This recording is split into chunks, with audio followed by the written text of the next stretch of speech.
Buen día, compañeros. Estamos ante la sesión séptima de la clase de Deontología del Derecho. Vamos a abundar, ya no vamos a comentar absolutamente pues cuestiones ya bueno, de carácter de su servidor, de su personal, porque ya hemos estado claros alrededor de las anteriores sesiones. Y pues sin más que añadir, pues vamos directamente a ver nuestra clase, nuestra sesión. Muy bien. Recordemos todos lo que habíamos visto rápidamente. Hablábamos acerca de la prestación del servicio profesional. Hablábamos también acerca de los pues derechos, los deberes que tiene que tener nuestra profesión para con los demás. Aquí lo estábamos viendo, que partía acerca del secreto profesional, partía también acerca sobre los honorarios adecuados. Siempre hay una forma diferente en que cada uno puede cobrar sus honorarios. Y vaya, como se los estaba comentando en las clases anteriores, son de carácter personal, no hay ningún problema de cómo tú tomes o cuál es la forma adecuada o con cuál es la parte que tú más te acomodes para cobrar algún honorario, pues ya tú solo te pues sabrás según tu estrategia, según la forma en la que tú puedas dominar la situación con tu cliente y sin más que añadir, pues es muy necesario que empieces ya a tener un criterio lógico, que empieces ya a tener una comunicación sólida en el aspecto en el que un abogado preparado se va a denotar obviamente por la imagen y pues por consiguiente en la forma en la cual se comunica, ¿no? Y un profesional debe de comunicarse, si bien con tecnicismos utilizados, bien aplicados, también debe de comunicarse sin titubear, tiene que ser seguro, tiene que ser alguien que realmente sabe de lo que habla, no alguien que solamente está, eh, pues, prácticamente teniéndolo todo, sacándolo de la manga, sino que todos sus conocimientos deben de estar totalmente fundamentados, todo y se debe de conducir con absoluto respeto y con un servicio profesional, como lo comentábamos acerca en el secreto en el cual nosotros debemos de guardar, porque de esa manera es que nos hace a nosotros y nos vuelve unos auténticos profesionistas en el área jurídica. Ahora bien, hablábamos acerca de cuantía, convenios sobre las cuotas, lealtad hacia el cliente, muy importante. Más que nada, si tú pretendes que toda tu estrategia se dé, inclusive con los pagos, los honorarios, el secreto está en la lealtad de tu cliente. Si realmente tú logras tener a primeros rasgos la lealtad de tu cliente, absolutamente, prácticamente más bien ya tienes por parte de tu cliente lo tienes ganado, ¿verdad? En ese sentido, si tú logras pedirle absolutamente cualquier cosa, ten por seguro que tu cliente al momento de que tenga o que te ha depositado esa lealtad, absolutamente hará todo lo que tú comentes, todo lo que tú le pidas. Pero ojo, la lealtad no solamente se gana eh, pues diciéndolo de forma expresa, no de forma voluntaria, sino que también la lealtad se confirma, se reafirma en las acciones que tú realizas como profesional. Esto es, que de todo lo que tú hables, que es lo que genera esa parte de confianza, esa parte de lealtad hacia tu cliente, pues él también va a querer ver que todo lo que tú hables, pues también se ha llevado a su caso, se ha llevado a su asunto y que en esa parte pues tenga la vista, tenga vamos a decirlo, mmm, que tenga visto, que tenga o que se dé cuenta de que todo lo que tú le has dicho, pues se ha llevado a cuenta y ha llevado buenos frutos, ha llevado buenas soluciones. En ese sentido, también la lealtad se reafirma con las actividades que lleves a cabo, que obviamente no solamente se quedan en palabras o en convencimiento verbal, sino que también por parte de las acciones se da cuenta y se reafirma la lealtad. Es ahí que pues, a nuestro cliente le va a interesar que siempre peleemos por él, que siempre demos la cara por él, que siempre nosotros estemos atrás de él y apoyándolo y teniendo, bueno, proporcionándole un servicio de calidad, porque prácticamente parece ser que a los clientes les encanta que sus abogados se anden peleando, o sea, les encanta realmente ver cómo su abogado o quien les está defendiendo, pues pelea capa y espada por sus intereses, ¿verdad? Y digo, eso ya es cuestión propia de cada uno de ustedes, cada uno de nosotros, en la forma de cómo se conducen, ya sea con la contraparte o con sus clientes, ¿no? Habrá algunos que sí realicen ese tipo de conductas en el que se ponen pues prácticamente al con la contraparte para defender con capa y espada los intereses del cliente, o habrá otros abogados, otras personas que sean más sutiles y que realicen su defensa de una manera tan sutil que no hay necesidad ni siquiera de pelear o de levantar alguna palabra o de levantar la voz para que se dé esa defensa ante la contraparte que se esté figurando, ¿verdad? Es ahí que la lealtad va a ser muy importante.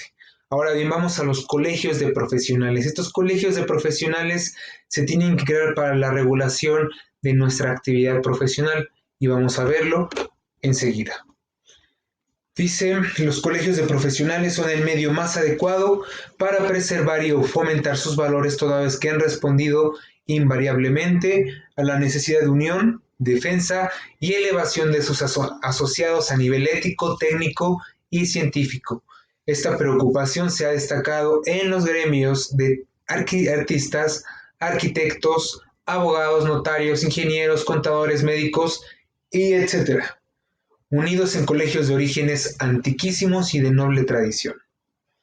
Una de las partes que los colegios buscan realizar o remarcar la importancia que utilizan los colegios para remarcar su funcionamiento son los siguientes.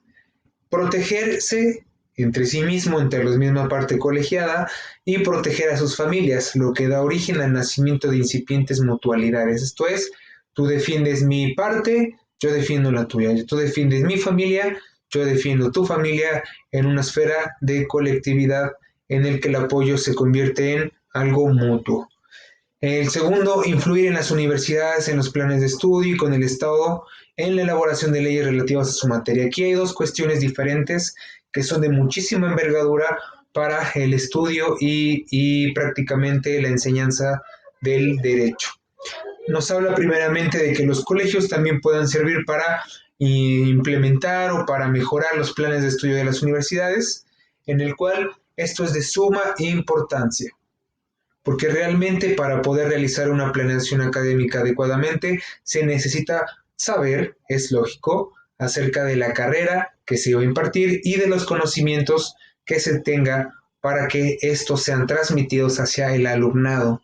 Es ahí que, por ejemplo, no va a venir alguna otra persona que es ajena a la carrera. Estamos hablando de a lo mejor un técnico de computación o un ingeniero en informática y nos viene a armar los planes de estudio. Absolutamente no tiene concordancia y pues estamos rayando en lo absurdo, ¿no? Porque como una persona que es ajena a la clase o a la materia, pues pretende armar una planeación o un proyecto académico, ¿verdad? Entonces, ¿quién rayos es quien va a orientar a la universidad o a la parte que está dando cursos para que se pueda dar el armazón de los planes educativos para la docencia en el derecho? Entonces, como luego llega a suceder, las universidades no saben cómo armar sus planes de estudio, pues porque obviamente están carentes del conocimiento, puesto que también los abogados que a lo mejor estén ahí completándoles, pues no son suficientes. Entonces, una de las nobles tareas que tienen los colegios profesionistas o profesionales en el derecho es para aconsejar y mejorar los planes educativos de las universidades, que se me hace algo bastante importante. ¿Cuál es el otro punto? La elaboración de leyes relativas a su materia. Para la creación de leyes en el Estado sabemos que hay un proceso para la creación y formulación de dicha norma. Los que están contemplados para la creación de una norma o para poder opinar y de esta manera que funcione una nueva norma. Ya sabemos que es el Poder Legislativo o por medio del Ejecutivo, ¿verdad? El presidente, pero también por parte de los ciudadanos que residan en México, o sea, que sean provenientes o sea, que tengan esa parte de ser mexicanos por nacimiento. En ese sentido, pues los colegios de abogados, tal vez al no tener las facultades del Poder Legislativo o no tener un apoyo en el Congreso, pues tienen que utilizar la parte de su ciudadanía mexicana para que en esa colectividad puedan fortalecer un área que está teniendo deficiencia en el Estado, en el que le dice al Estado, ¿sabes qué? Pues se puede realizar o yo te formulo una mejora a esta ley, ya que mejoraría o evitaría estas ciertas cuestiones y vaya, cosas algo así por el estilo, ¿verdad? Es ahí que las leyes que que puedan irse abonando, que se puedan ir mejorando o reformando, también los colegios de profesionales logran hacer su papel. Y por el último dice servir de tribunal para la vigilancia y disciplina de los agremiados. Se dice que pertenecer a una barra de abogados es sumamente importante. ¿Por qué? Porque de esa manera quiere decirse que la barra de colegios de abogados o de profesionistas pues mantiene la directriz de cómo se debe de ejercer adecuadamente. ¿Por qué? Porque al estar con varios agremiados que son especialistas en el área, pues entre ellos se descubren y entre ellos se fortalecen esas deficiencias o debilidades y perfeccionan su parte profesional en la cuestión del derecho. Entonces, cuando están inmersos todos estos agremiados en el área del derecho, pues lo único que están haciendo es reestructurarse, se están agrupando de nuevo su camino y están fortaleciendo la parte profesional de sus vidas. Es ahí que pertenecer a una de estas barras de abogados es sumamente importante porque además de que te da renombre, te hace conocer ante el medio laboral y por ese simple hecho obtienes un cierto de beneficios, ¿verdad? Pero los colegios también fungen como tribunales de enjuiciamiento. Tribunales obviamente no judiciales, sino que tribunales en el que cuando tenga un problema sus agremiados, pues se arme en este colegio unos tribunales en el cual van a observar siempre la vigilancia de la prestación adecuada de servicios profesionales. Esto es de la parte del tercer punto que realizan los colegios.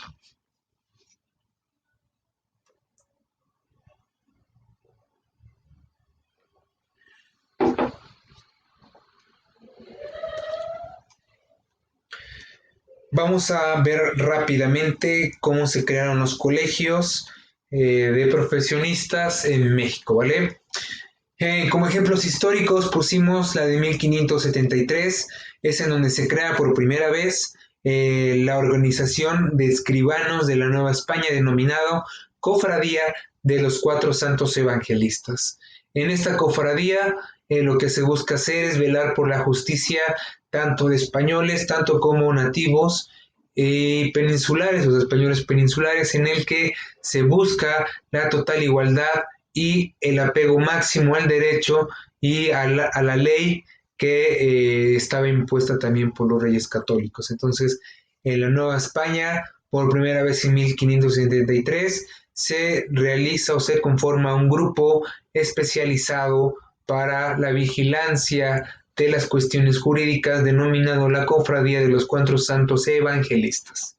Desde ahí empezamos a tener un órgano que se dedica a vigilar y a restaurar el órgano, bueno, no el órgano, sino, bueno, sí el órgano profesional y que pues siempre va a estar ahí presente para que las personas que estén ejerciendo la carrera del derecho pues siempre sea pegada a la ley. Dice en el segundo, por cédula real emitida en 1646, o sea, con permiso directamente de los reyes, se funda el Tribunal Promedicato de la Nueva España, cuya finalidad consistía en vigilar la profesión de médicos, cirujanos, boticarios y parteras y hacer que todos estudien y trabajen y procuren llegar a conseguir por la ciencia ese puesto. Aquí esta parte empezó ya, vamos a decirlo de esta manera, a institucionalizarse las, los estudios ya se empezaban a hacer de carácter formal y de obligatorio, puesto que para poder ejercer alguno de estos oficios arriba mencionados o ya mencionados, pues solamente lo que le pedía esta cédula es que el tribunal los vigilara, los impulsara, los retroalimentara y que se ganaran un lugar honorario en el ejercicio de su profesión. Dice el 21 de junio de 1760, el rey Carlos III expide una cédula en la que se aprueban los estatutos y constituciones del Ilustre y Real Colegio de Abogados de México, lo coloca bajo su protección y le concede privilegios análogos a los que gozara el propio Real Colegio Matritense. ¿Esto qué quiere decir?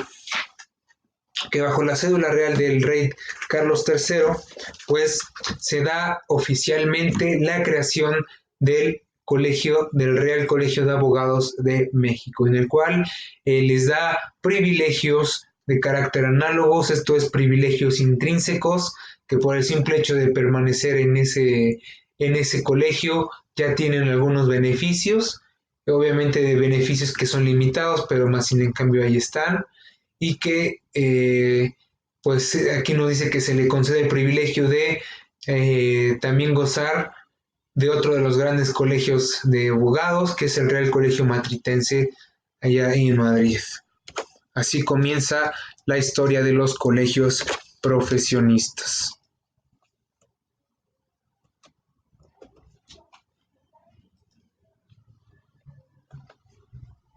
Ajá, ya. Vámonos a 1792, se instaura el Real Colegio de Escribanos de la Nueva España, o recién consumada la independencia de México, se transforma en el Nacional Colegio de Escribanos, exigiéndose como hasta ahora la colegiación obligatoria.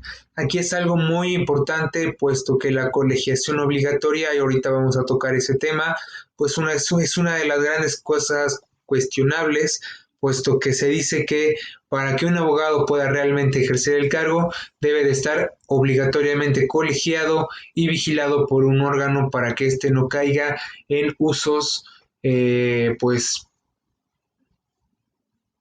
para que no caiga, vamos a decirlo de esta manera, en corrupción, para que esta parte de abogado pues realice efectivamente su trabajo.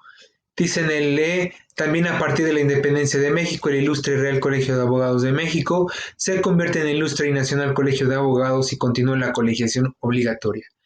En ese entonces, compañeros, la colegiación debió de haber sido algo muy importante para que tú pudieses protestar el cargo o realizar alguna promoción o nombrarte a ti como abogado principal o realizar actividades exclusivas de un abogado, pues necesitabas a la fuerza una colegiación ante ante el colegio de abogados. ¿Esto por qué? Porque lo volvemos a repetir, evitaba que pues el abogado hiciera prácticas que no debían, evitaba que pues todos los abogados estuvieran regidos por una misma línea, por una misma disciplina y estos no pudiesen andar cada uno por el otro, haciendo y deshaciendo a la gente solo por el dinero. En 1824 nos dice el Congreso Constituyente declaró que todos los abogados y los que en lo sucesivo se habilitaran en el país podrían litigar en cualquier tribunal de la incipiente república, por lo que aquella prescripción fue suprimida 3 años después.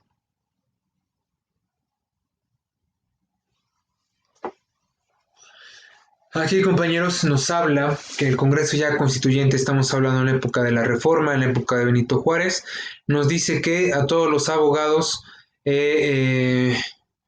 nos hace entrever que no importa en qué estado estemos, no importa en qué lugar estemos radicando, por el simple hecho de tener nuestra licenciatura concluida en materia de salud, en específico criminología, psicología o enfermería en ese caso, pues podríamos nosotros llegar a ejercer libremente en cualquier estado. Antes si tú querías realizar alguna actividad, si tú querías realizar algún cargo o alguna función como abogado, y si estabas en Puebla, únicamente tenías que ejercer en Puebla, obviamente estando inscrito ante la colegiación, ante el colegio indicado, o de lo contrario no podrías realizar actividades como tal. Pero ahora, gracias a 1824, pues ahora todos nosotros podemos litigar con libertad y sin excepción de personas. Podemos ir a Baja California, Yucatán, a Guerrero, Nayarit, etcétera, para poder nosotros tener un papel adecuado y un trabajo bueno. Eso es lo bueno que nos dejó 1824.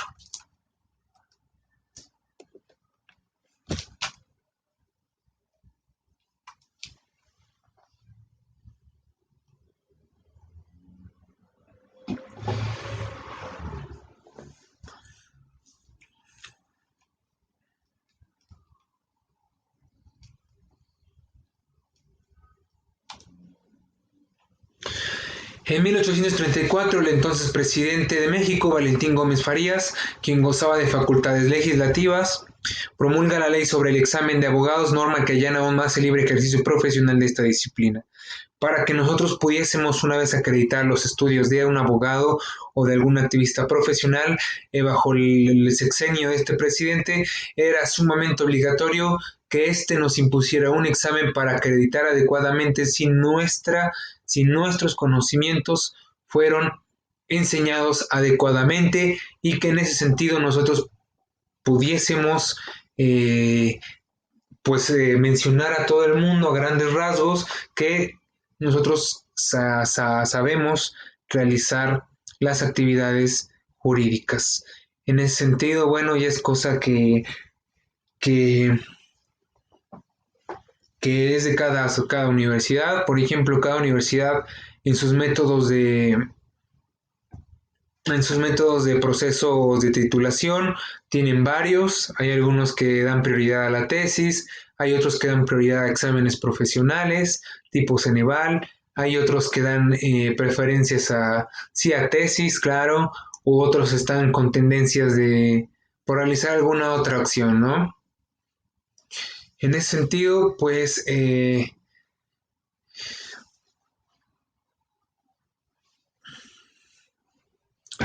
necesario en ese sentido y lo digo de forma personal, que nos hicieran un examen, o que realmente busquemos la colegiación, puesto que es necesario que para que aprendamos y ejercer debidamente y adecuadamente, tenemos que estar sometidos a una autoridad, tenemos que estar sometidos a un papel, y bueno, eso es lo de la situación, ¿no? Que, que realmente si quisiéramos nosotros buscar salir a ejercer libremente, debemos de primeramente pues hacer verle a la sociedad o al Estado que nosotros estamos prácticamente listos para recibir al mundo y a sus problemas jurídicos. ¿Por qué digo esto? Porque ha pasado muchas veces que ante la inexperiencia pues logran hacer casos y luego se quedan varados y bueno, obviamente quedan mal, ¿no? Entonces es necesario que pues se dé el libre ejercicio de la disciplina, pero sería mejor que fuésemos nosotros evaluados para ver qué partes son las que estamos fallando y cómo o cuáles son las que debemos de estar mejorando, ¿vale? Dice en 1887 se funda la Sociedad de Abogados y nombran como presidente al licenciado Ignacio Vallarta. Publicaron una revista denominada Revista de Legislación y Jurisprudencia. Unos años más tarde inician los trámites para crear la Academia Mexicana de Jurisprudencia y Legislación correspondiente a la Real de Madrid, la cual fue inaugurada el 1 de marzo de 1981, 1891. Se crea el Colegio de Abogados de México, que sustituyó a la Sociedad de Abogados.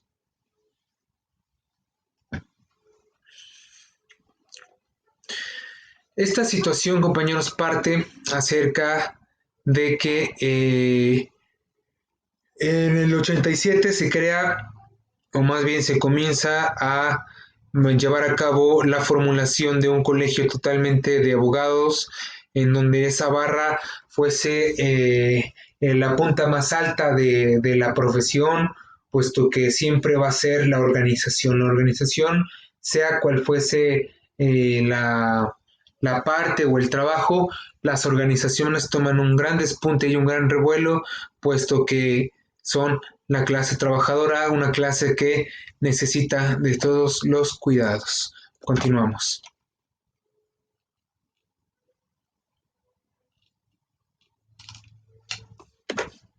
Ya. En el presente siglo, año de 1917, se funda la Orden Mexicana de Abogados y el 29 de 1922 la Barra Mexicana de Abogados, organizaciones que se fusionaron en 1927 en Colegio de Abogados AC. Se dan cuenta que pues tener varias organizaciones que cuiden el aspecto legal, se empezaron a ver que hubo algunas contradicciones porque en algún club o alguna barra siempre veían bien los procesos de un lado y por el otro parte con la competencia, vamos a decirlo así, aunque prácticamente decían lo mismo, pues ahí al presidente que estuvo ahí no le funcionó poder hacer esa situación para llegar a la reelección y pues por consiguiente eh, es ahí que se necesita una orden, una sola dirección que nos pueda brindar un camino eficaz para poder seguir el libre ejercicio de la profesión. En 1928 se constituye el Sindicato Mexicano de Abogados, reuniendo en su seno a los abogados de filiación revolucionaria. Un año después, bajo la presidencia de Toribio Esquivel Obregón, se reorganiza la Academia Mexicana de Jurisprudencia y Legislación. Posteriormente, en el año del 32, se crea la Asociación Nacional de Abogados, que afiliaba a los miembros de la judicatura. Desde entonces se han creado academias y caminos de nuevo en caminos y asociaciones de abogados de las diferentes ramas y disciplinas del derecho.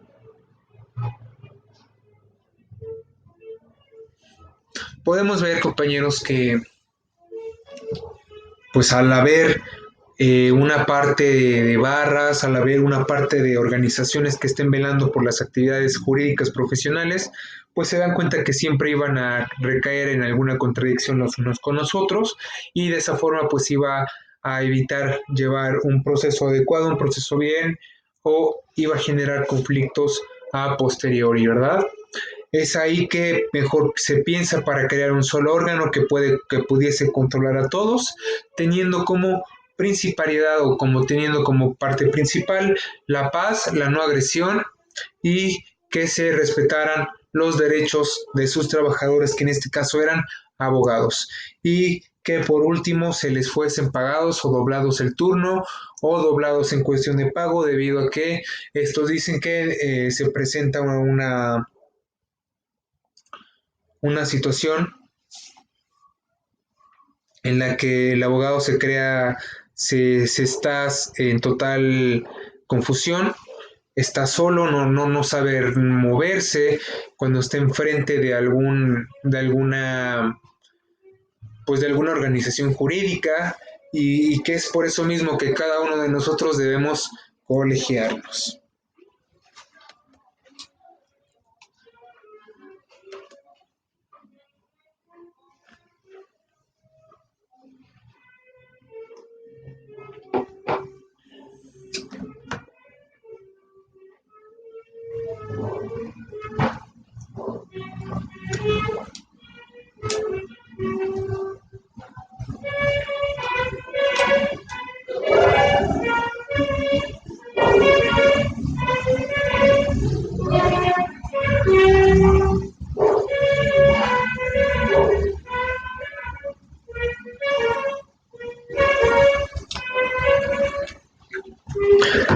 La primera colegiación sea obligatoria, así como se exigió en el Colegio de Abogados.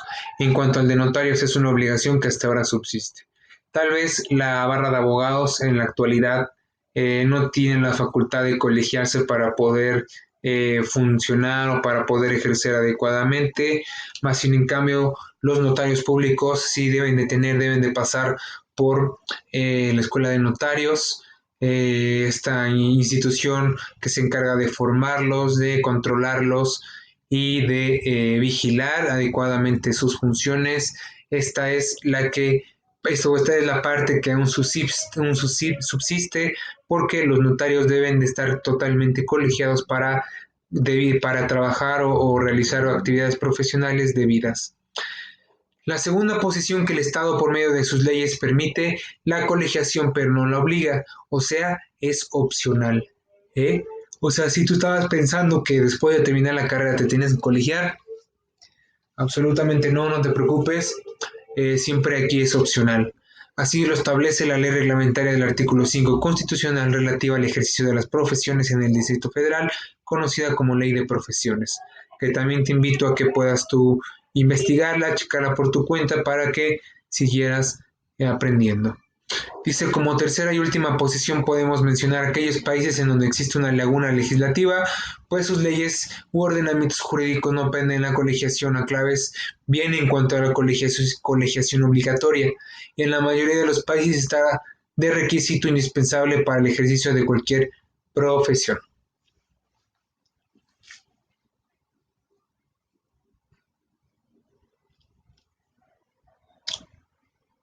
¿Para qué nos servirá esto, compañeros? Sabemos que el colegio de abogados siempre se ha inclinado por ayudar a los demás, ayudar al menor, ayudar al débil, ayudar al que está indefenso jurídicamente. En ese sentido, pues también ellos sabrán que tener trabajo de forma externa, de forma internacional, observando qué tipo de legislaciones son las que rigen al mundo y buscar alguna deficiencia que ésta ya la había encontrado en el país y que decide cambiarla, pero avisa a sus aliados o parte de sus conquistas para que tomen un camino totalmente adecuado.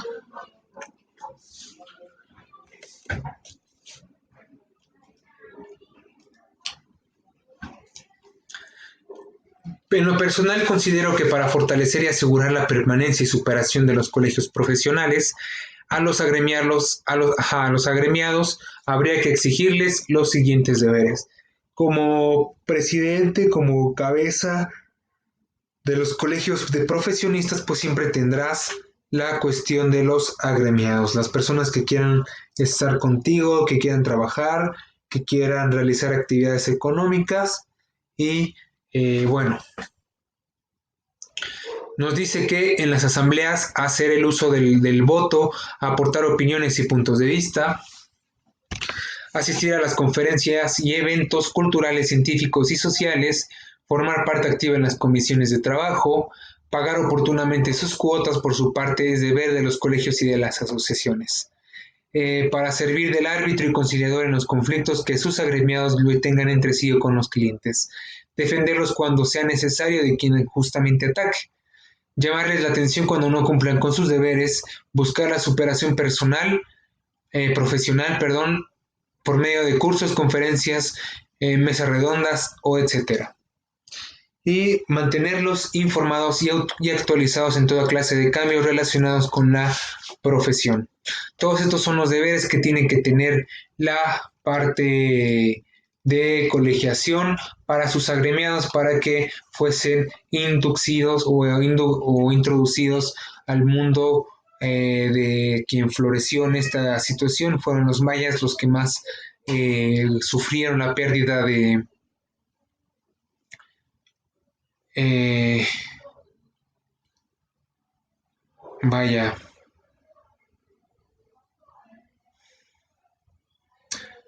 todos estos agremiados,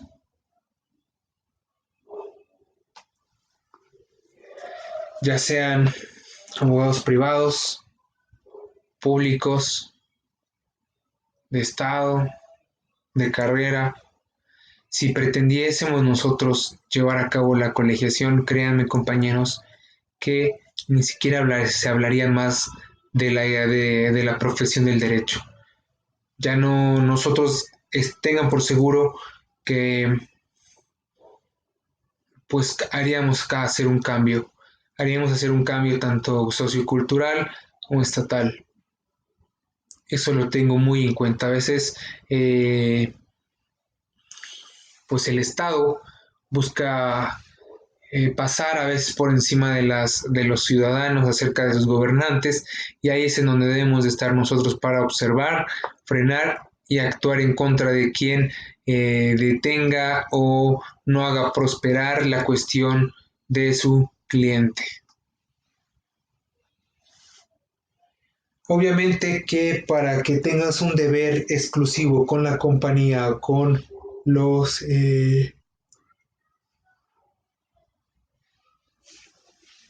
con las comisiones, perdón, con las asambleas, es exclusivamente innecesario asistir a cada una de estas conferencias y eventos que ofrecía.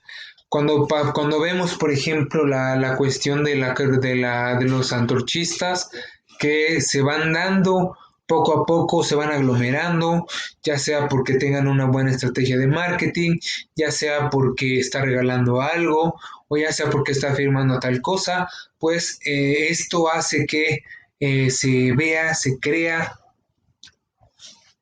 con la facultad de poder pasar por cualquier persona en el Estado. Mas sin en cambio nuestro deber es asistir a cada una de las conferencias y estos eventos culturales para poder fortalecer nuestra área jurídica. Ahora, ¿qué deber tiene también la comisión? Pagar oportunamente sus cuotas. Por su parte es deber de los colegios y de las asociaciones. Cada abogado que esté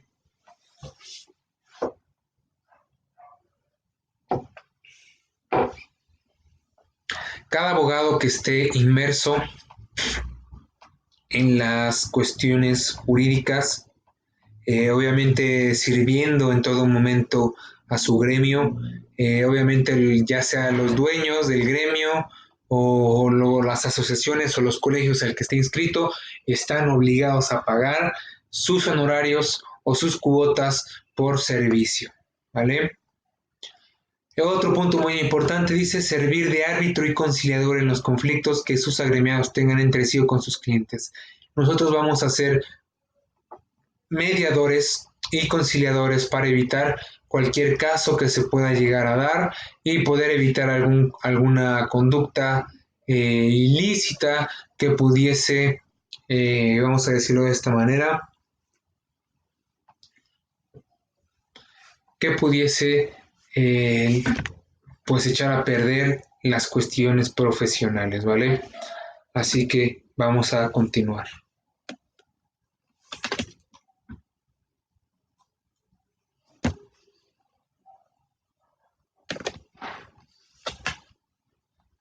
La mencionada ley de las profesiones dispone que los profesionales de una misma rama pueden constituir colegios en los siguientes términos.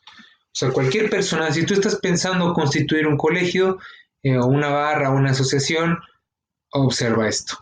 En el artículo 44 dice que todos los profesionales de una misma rama podrán constituir en el Distrito Federal uno o varios colegios sin que excedan de 5 por cada rama profesional, gobernados por un consejo compuesto por un presidente, un vicepresidente, de secretarios, propietarios y de 2 suplentes, un tesorero y un subtesorero que durarán 2 años en el ejercicio de su cargo. Estos colegios son asociaciones civiles con personalidad jurídica en donde pueden adquirir bienes inmuebles. O sea, compañeros, que para poder crear un colegio de abogados, alguna situación de una asociación, deberíamos de cumplir formalmente por lo menos 5 personas que estén inscritas o que estén comenzando en la rama profesional que sea de la misma. Obviamente no vamos a abrir un colegio de abogados cuando pues solamente hay un abogado y los demás tienen otro tipo de licenciaturas, otro tipo de estudios, ¿verdad? En ese sentido, debe de ir la rama profesional bien demarcada para que no tuviesen algún inconveniente, ¿vale? Gobernados por un consejo, deben estar gobernados por un consejo, un presidente y un vicepresidente. Si tú realmente tienes la parte de,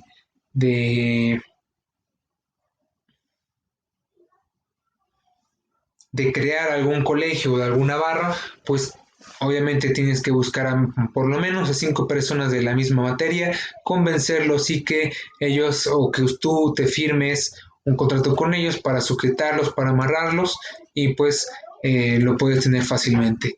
Hay otras personas que se evitan todo esto y deciden pedir prestado y vaya, es un caso totalmente delicado, ¿vale?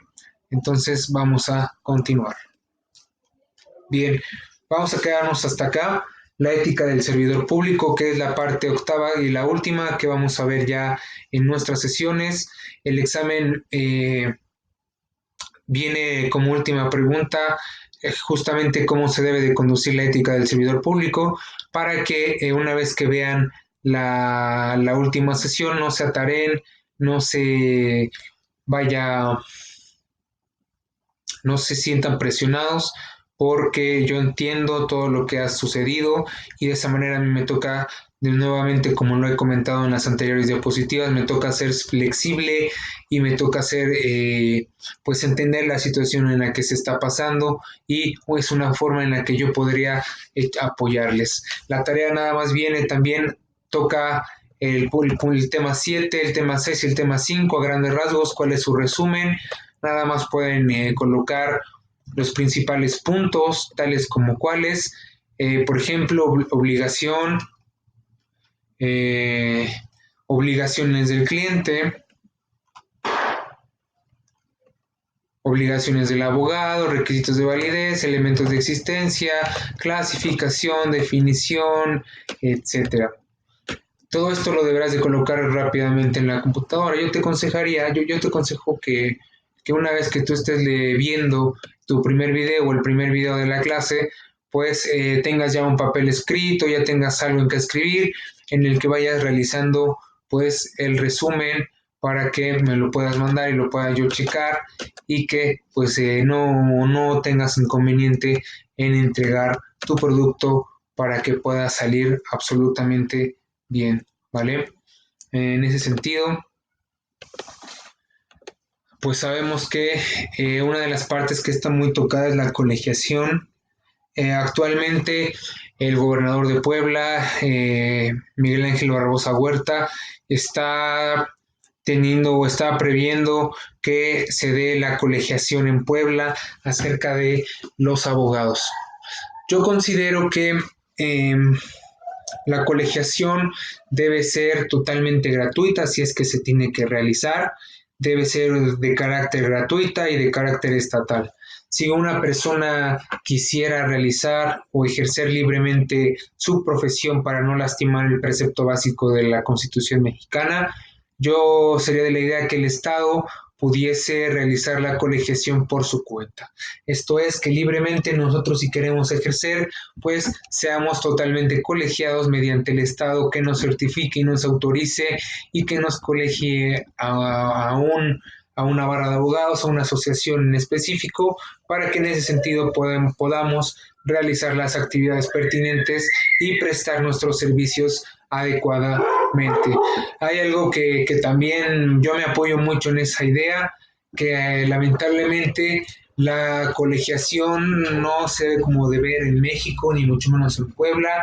Simplemente, pues hay abogados que rondan en lo burdo, que rondan en lo absurdo, que han robado, que han mentido, y bueno, son unas joyitas, ¿no?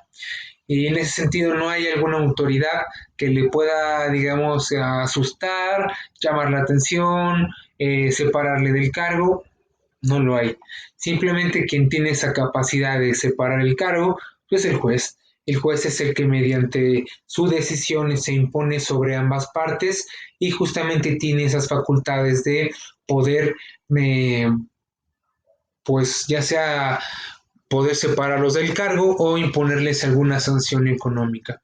En ese sentido, la colegiación pues debe de ser de carácter obligatorio, pero de forma gratuita por parte del Estado, para que pues todos los que estemos ejerciendo o estemos a punto de ejercer, tengamos esta parte, este curso o esta inducción a ser colegiados y pues podamos ser abogados como dicen o abogados oficiales. En esa parte, compañeros, no me queda más que añadir. Eh, realmente pongan en práctica todo lo que se les está enseñando. De verdad que es un punto bastante interesante, muy específico que cada uno como abogado debe de conocer, pero por pena, por miedo, por cuestiones, no sabemos decirle a alguien más o a algún colega más, ¿verdad? Como el caso de las honorarios, a veces tenemos pena de preguntar cuánto es lo que me va a cobrar o cuánto es lo que cobraría alguien que está realizando alguna actividad jurídica. Pero como no sabemos, siempre tenemos como que el miedo de preguntar, la pena de decir a nuestro compañero, a nuestro colega y decirles, oye, me cayó este asunto, ¿tú qué aconsejas? ¿Cuánto doy? ¿Cuánto pido? Pues obviamente esas cuestiones, por el momento, si eres nuevo, pues digo, te va a ayudar, ¿no? Pero pues si ya realmente buscas la parte profesional y la parte en la que tú puedas salir adelante sin detalles o sin problema alguno, pues está fantástico. Todo esto, compañeros, es de carácter personal y de carácter que compete solamente a quien ejerce. En ese sentido, pues no se meten otras personas ajenas a la profesión jurídica. En ese sentido, compañeros, yo les agradezco por su atención y nos vemos hasta la próxima.